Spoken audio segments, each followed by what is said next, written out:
Hey everybody, Callum here, and there's Daisy. I'm actually at my parents' right now because I have been busy cleaning and working on my new car. Now, if you follow me on social media, you've probably already seen me post quite a lot about it because I'm a bit obsessed. But I thought I would do a quick video tour, I suppose, for you guys to tell you all about it. And it is my new to me 1996 Toyota Hilux Surf. Now, I actually did a post in the winter time. It was earlier this year, where I talked about my little Jimny and how much I loved it and how good it was on the islands and on the snow. But I needed something a little bit bigger, and I was thinking about a van for a while and then a pickup. And a few of you actually suggested a Toyota Hilux Surf, and I must say I've been thinking about them for a while. I've always been obsessed with the Hilux Surf. I've always thought it's one of the coolest cars ever made.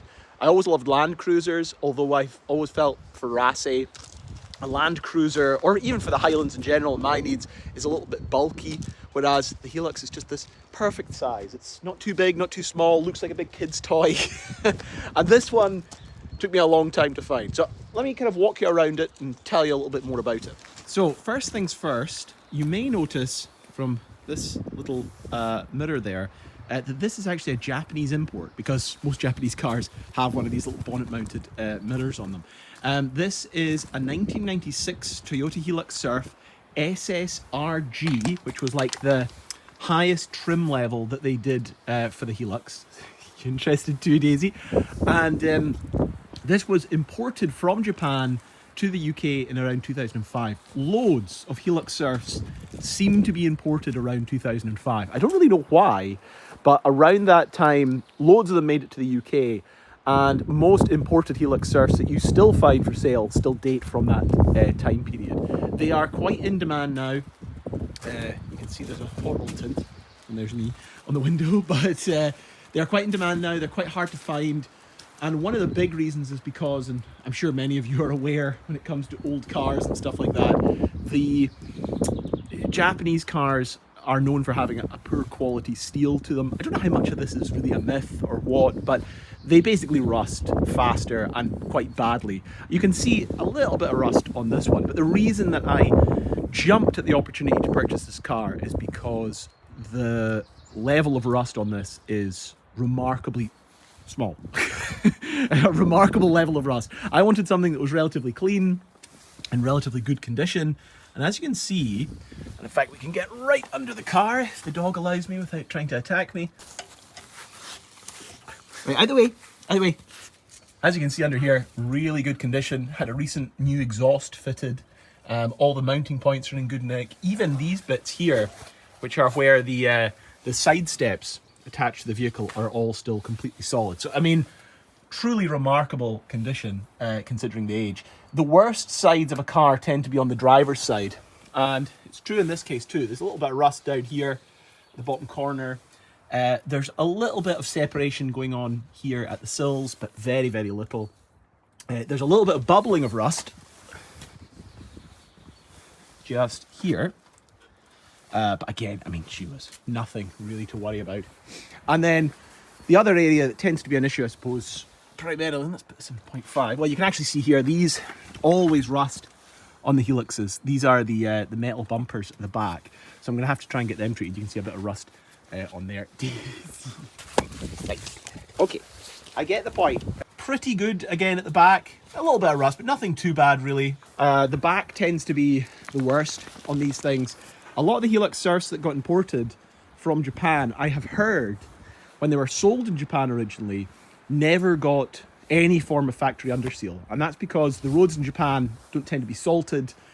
Depending on where it is in Japan, it's a drier climate. They look after their vehicles more, so they tend not to need it. But as a result, when they come over to the UK, they rust even faster if they're not properly done. So my plan with this car, when I saw it, was, well, I'm going to buy it, and then one of the first things I'm going to do is take this down to a firm that I know of in Glasgow who specialise in undersealing and treating vehicles with basically they completely sandblast the underside, they remove components, remove all of the arch liners and plastic liners on the inside, they weld any little areas that might need fixed. Out the way. But yeah, get that treated and get it kind of ready for Scottish life. Now, I found this down in England, the very south of England. I had to drive about 600 miles. I found it on, what day would it have been? Found it on, say, a Wednesday. I said to the guy, I'll buy it for £3,000. That's what I paid for this entire vehicle. And I said, but I'm going to have to drive all the way down and get it. Sight unseen. Me and the wife hopped in the car. We got on the 5 to 8 ferry in the morning here from Raasay. Drove all the way down to around Yorkshire area. Slept the night there, drove all the way down, got to this at about 11:30, bought the car, had a quick look over it, and then back on the road, drove all the way up to Gretna Green, which is at the Scottish borders, and then the day after, I managed to get this all the way home with Daisy being my co-pilot. So yeah, it was amazing considering this is a almost 30-year-old vehicle that I had bought sight unseen. I drove it 600 miles back home and never missed a beat. Now, let's have a look on the inside. Now, my wife's been driving this, so the seat is as far back as you can imagine. The interior is this kind of beautiful, almost blue colour. I've seen blue and I've seen red. There was options for the seats that you can get. These are, I think, what they call the sports seats. So you've got the kind of bolsters to hold you in place. You can adjust, obviously, the height, the back of the seat. I need to try and get this back now. And you can also adjust, it also has lumbar support as a wee lever on the side there. Now, slide that back, make it a space. Here is the interior. Looks, I think, incredible for the age. There's no rips in the seat, which is very common. It still has the original carpets, which is very rare as well too. They are shag carpets, which I must say, for a kind of rough, tough off-roader, it's an odd choice. But I actually steam cleaned these yesterday. I gave them a proper going over and steam cleaned them. It has brought a lot of the grime out and the colour back into them slightly. But yeah, really clean interior. No bumps or scratches. The only, I suppose, blemish is you can see it in the far corner there, if I point it out, just here. There are these little holes you can see on this side too. So somebody had something mounted there. I don't quite know what it was. But yeah, they obviously had some kind of, maybe, I don't know, speakers, sat-nav, something like that. I do see a lot of imported Japanese vehicles that have bits bolted onto them. Out in Japan, you know, they've bolted on a third-party sat-nav system or something like that. So that's the front. It's got these lovely wind deflectors. These things are very, again, Japanese, very Japanese 90s, 80s spec. I think they stand out a bit. I don't want to remove them though. I will say they're also very handy. They're wind deflectors, but I think they're really handy because it means you can lower the windows when it's raining, which is obviously very useful when you're in Scotland. This is the back. Again, plenty of space, incredibly clean. You know, the Hiluxes that they sold in the UK from this time are incredibly Spartan by comparison. They had plastic floors, they had no contours at all, just a bench seat basically in the back. These things were meant to be the high market, the high luxury, which is what Hilux stands for. But the Surf was meant to be, you know, everything then thrown on top of that. So it's got some door bins, electric windows in the back, the little pockets behind the seats. I didn't actually know this until I was cleaning the car yesterday because I hadn't been in the back. This actually has Daisy, try to do a video tour. This actually has rear air conditioning, because this thing does have air conditioning. But yeah, you can set your air conditioning to whatever you like. You can adjust the fan speed, or the heat rather, down here. You've got an ashtray, obviously, and you've got, I love how in the 80s and 90s or whatever, the technology for cup holders was just advancing at an insane rate. So everyone was coming up with new ways of putting in their cup holders, and this is what they've done in the back here. But what's funny is, it's different to what you have in the front. So they designed a different cup holder for the front and a different one for the back. You'd think they could have just gone like, well, we'll put some molded plastic here so they can stick their cups in it, but no. They went one further than that. I've had a little poke around in here to see if I could find any issues. The only thing literally I can find is that this is loose. The little plastic trim piece for the electric window. And that is it, really. Again, no rust down here at the sills. You might be able to spot a little bit of rust here. You spotted Daisy. This is from water. Aye! This is from water running out through the plastic gasket there, or the rubber gasket. These seats fold flat. You've got to take these out. A little bit like my Cayenne, actually. And under here, you can see you've got your original, looks like a bong, but you've got the original jack. I've never really looked at this, but it's, again, immaculate. And you can see the stuff for jacking the car up there. There's nothing under that seat. But that, again, these things flip forward, give you loads of room. And then this is the back. There's a lot going on back here that I'll try and explain to you, but you've got, again, this is very Japanese 90s and 80s where they labeled everything. So obviously you've got your surf label up here, which is really nice. You've also got this power rear under mirror. Wait till I show you that. Helix Surf, SSRG. I need to get this off. This is awful. This came with the car. And also this tint, I mentioned it already, but there is this really reflective tint on the back window and on these windows, the back passenger, and I do not like them at all, so I'm going to have to try and remove those. I think if I removed it, you would find that it must be this kind of glass, I would imagine. But anyway, in the back, you've also got a rear mounted wheel, so you've actually got 2 steps to open the boot. So you've got to open this first. Some of these cars actually have this wheel underslung, which I would prefer, but you know, this does look cooler, I'll give you that. And then you just open this up. This is a 30-year-old pickup or truck, and these things are probably, these look like they've been done recently, but like, I'm amazed, everything works. Just absolutely everything works. I'll show you the records of it, but they have left every bit of history you could ever possibly imagine in this. Taking your bed out. What are you doing? Daisy. Take that with you. Yeah, this is the back. It's got a pretty gross little... What you doing?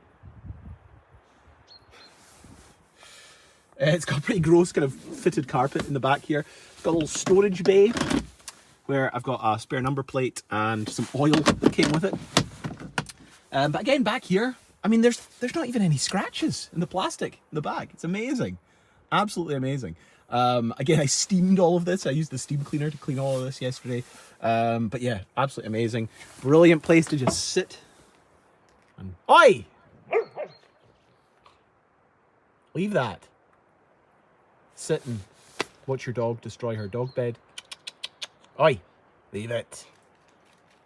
But yeah, absolutely amazing. And then close it up. All you do. These are really new. Oh my goodness, these are really new because they are really difficult to close. But yeah, it locks up, and then you just pull this over, and that's you. Quickly look at the passenger side. Again, loads of space. Bolsters are all still really nice and really fresh. We've got a little small glove box. This does have an airbag, which is really good. I obviously wanted something that had an airbag. That was one of the kind of prerequisites for finding a car to replace the van, as you guys may remember, that I turned into a camper van. Daisy! Oi! But yeah, she is very, very nice. And like I say, very clean. These wheels are pretty new. These wheels, I believe, came from 2019, although I haven't checked if they're all the same, but they look like it. They're Maxis. And the exhaust came in 2022. It's had loads of new parts in the last few years. So, I mean, I got a pretty good deal with it, all things considered. Now, go get the keys. So, interestingly, there's actually 2 sets of keys, because I believe at some point they changed I think they changed the outside door locks. I don't know why, but now there is a key for unlocking it and a key for starting it, which is quite unusual. Climb in. Ugh. This is your... Daisy! Runter. No. Into the back. So, yeah, driving position. Very nice. Again, this had a steering wheel cover when I bought it, which is great because it protected the steering wheel, but I hate steering wheel covers, so I removed that straight away. Perfect, though. I'm glad loads of other people use steering wheel covers because it means the steering wheel is nice and clean for when I get to use it. But yeah, now, I think it's this one that starts the car. But the interesting thing is this also has an immobilizer. And I think the immobilizer Must be aftermarket. Maybe it was fitted when it was imported or something. So basically you turn the key, but it won't do anything. You've got to take the little immobilizer key, press that in there, and then everything opens up.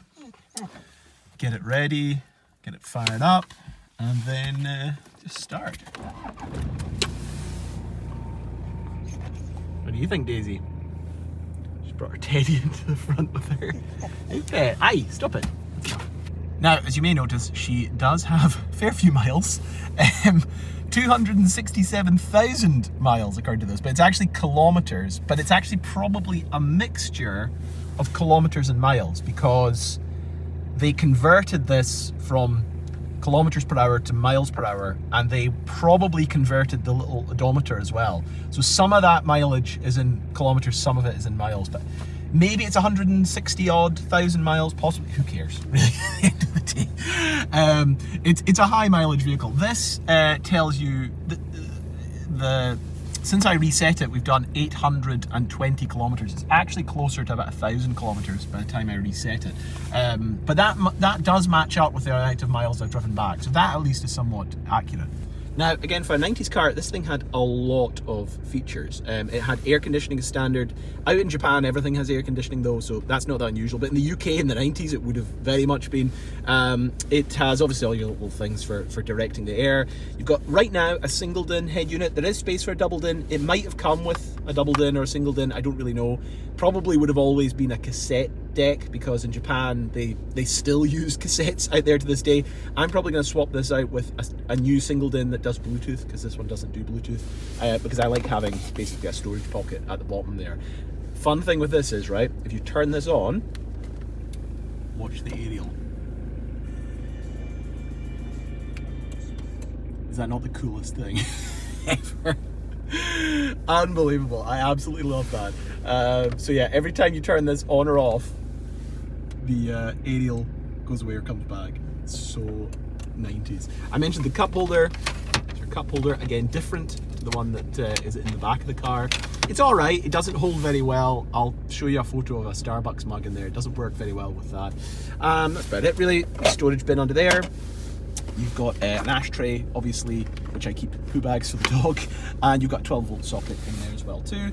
This is your four-wheel drive mode. You can drive, unlike the Jimny doesn't really let you do, you shouldn't really be driving it in anything other than two-wheel drive on the road. This thing, I believe, you can do kind of all-wheel drive while you're on the road if you want. You basically just push this button in and it switches it from four-wheel drive to all-wheel drive. You've also got a low-range gearbox. You've got all sorts of kind of fancy options. You've got a center lock-in differential, I believe, as well too. And then you've got here, because it's Japanese, there's some Japanese writing on it, but you've got park, neutral drive, second. They've got a button on the side here which is overdrive, because this thing is a 3-speed gearbox, but it's got an overdrive which basically puts it into 4 gears essentially. Little center console. Don't think there's anything in there really. You've got your handbrake. You've got this, which is quite interesting. Just in the way of Daisy. You've got hard and normal suspension modes. So when you press this, I think it's got a vacuum activated shocks, which stiffen up the ride, although it doesn't make much difference. But if you press it, you can see it says hard. And you guys might not be able to hear it, but it does actually make a small sound. It kind of, something happens. I did notice when I was driving on the motorway, if you have this set to hard, it does feel a little bit less bouncy. You've got this button here, which is ECT power as it's called. This thing is extra revs between gear changes, I think. So again, when you're driving on the motorway and you want a bit more power, you can turn that on or off. And then this thing, I think I teased it earlier when I was showing you guys around the outside. This is the power rear mirror. So if I point the camera back, if you look up in the, probably what would it be, the top right hand corner, I press this button, and that is your precursor to the reversing camera essentially. So that allows you to see your surroundings as you reverse, and then you just press a button and back up again. How cool is that? Talking of things that you can adjust from here at the back, you also have this up and down. That is your rear window, because you can actually lower the rear window, and I'll show you that now.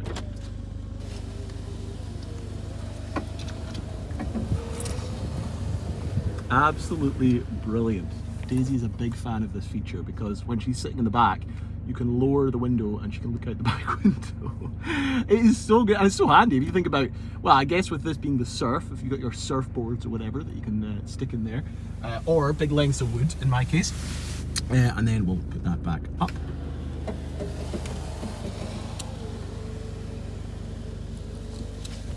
So cool. There's also another button down here. There's two here that I don't know what they do, but there's this one which says idle up, and if you press that, it increases the revs of the car, and that's for when it's a bit colder. So the idea being that, you know, if it's a colder day and you don't want to, and you need to kind of get the engine heated up a bit faster, you can press this idle up button and it'll just rev the car a little bit more. Quite handy. And that's about it really, I think. The best thing though is definitely found up here. I had no idea the car had this. This is very common in kind of Japanese cars. I'm getting a bit distracted looking at my face while I do this. A lot of Japanese cars in the 90s had this, and it was like for off-road vehicles and stuff, and it is a compass and an altimeter, like an altitude meter. I absolutely love this thing. It gives you can't see it right now, but when you're driving, it actually gives you a little animation of the car driving along the road, like a little video game. You have a compass, which tells you your direction. You've got a barometer, you've got your outside temperature, which is very handy. And then if you press this, it tells you your relative altitude and the change in altitude, I believe, over the course of your drive, which is just so funny. Like, it's so unnecessary, but see when you're driving along the road and you turn this on, you feel like such an adventure. I think it's just brilliant. While we're up here, you can also see, again, the evidence of this being a Japanese vehicle. Loads of Japanese lettering and writing. It's quite fun. There's enough that it's usable, but all your little warnings and stuff like that occasionally are written in Japanese, which is really, really nice. And then the other thing, while we're up here, is sunroof. Again, I didn't know this thing had a sunroof, but again, I think all the surfs of this SSRG spec had it because it was the kind of top of the line. And this one actually tilts, or you can slide it back.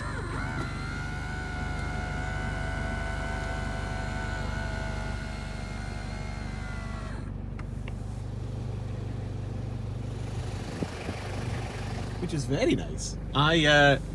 You know, the thing that amazes me more is the fact that in a 30-year-old vehicle, this thing still functions. my finger came off the button there, and I was like, oh my god, is this gonna break while I'm literally on camera? But yeah, pretty nice. I don't usually like sunroofs because I'm always a bit worried they're gonna leak. But if I keep on top of it, keep an eye on it, should be fine. The Jimny has a removable roof, and that thing doesn't really leak, so I'm hoping this one should be okay. And that's about it really, I think. That's all your main features and the like. You've got electric windows and that on this side. You can actually, I believe, oh. I did not know you could do that, but you can also retract the mirrors. Wow. God, there's a lot of fancy features in this, isn't there, Daisy? She's a big fan. But yeah, that's about it. I literally got this thing back yesterday, so I gave it a clean, made sure everything was working, but seems to be fine. There's a couple of leaks underneath. There's a little bit of an oil leak. There's a little bit of leak from the power steering rack, but it had a new power steering rack, so I think it's maybe some bolts or something that hasn't been tightened up. I'm going to take it to the garage basically, and they're going to check it over, make sure everything's working essentially, and then at some point, like I say, I want to get it to an undersealer who can get it, you know, treated. But I am over the moon. I genuinely can't believe it. I'm kind of sitting here like, this is literally my dream vehicle, and I got it, and it's working, and I got it for a good price. I mean, this is one of the cheapest cars I've ever bought. I think I paid £2,500 for my Suzuki Jimny back in 2018. So the fact that I got this for £3,000, despite being one of the best condition surfs I've ever seen, having all the kind of fancy tech that you want, and also being in such good condition, I'm amazed. And the history, my God, just a book of history like you wouldn't believe, with every single transaction and bit of work done to it all the way back to, like, well, basically since it was imported. So yeah, absolutely fantastic. But anyway, I'm gonna go take this on a drive now. I'm gonna take my wife and her friend up to the north of Raasay, and we're gonna go hike Duncan, which is one of the hills on Raasay, because we now have a vehicle that is the perfect adventure mobile. So anyway, I'm gonna make a full video about this later. I just wanted to give you guys a little exclusive behind the scenes tour, if you will. So yeah, anyway, see you later. Bye bye.